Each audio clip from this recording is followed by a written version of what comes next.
Иако само формално Советот на општина Кочани требаше да ја усвои новата одлука за организационата поставеност на општинската администрација, таа го разбуди сомнежот меѓу советниците дека можеби за тоа има и нешто повеќе.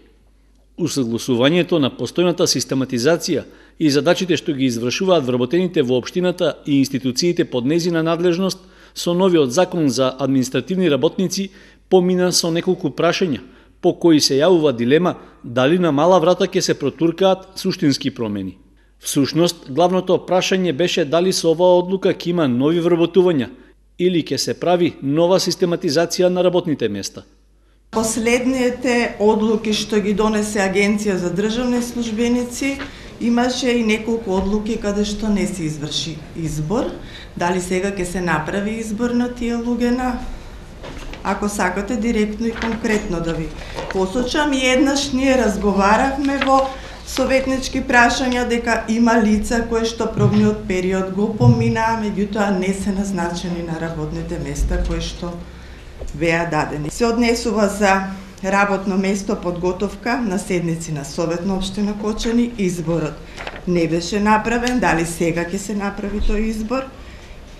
Раководител на сектор за планирање и развој, не е извршен изборот, дали сега ќе се направи? Значи, јас сакам да знам дали после оваа одлука ќе има нови вработувања, дали ќе има преместувања на вработени. Секретарот на општината Петар Апостолов ги отфрли прашањата како непотребни, затоа што се спроведувала формална постапка за усогласување со законските решенија. Воопшто нема никаква поврзаност на одлуката за внатрешната организација со поставените прашања, бидејќи тука станува збор за организациона поставеност. Ниту станува збор за прием на нови работници, ниту за некакви други прашања.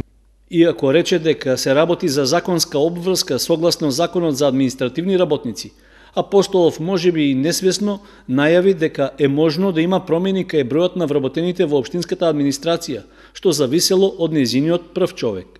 Тука воопшто нема ниту нови организациони единици во однос на досегашната поставеност, буквално истата одлука за внатрешна организација само е основ во преамбулата дека е донесена, се донесува врз основа на Законот за административни работници. После тоа следува нова систематизација на работните места и тек после тоа се размислувања дали ќе се примат работници, дали нема да се примат, што зависи од политиката на градоначелникот. Според она што го пишува во ново усвоената одлука, администрацијата во општина Кочани останува со 5 сектори и 12 одделенија во нивен состав, како и уште 3 други засебни одделенија и една територијална противпожарна служба.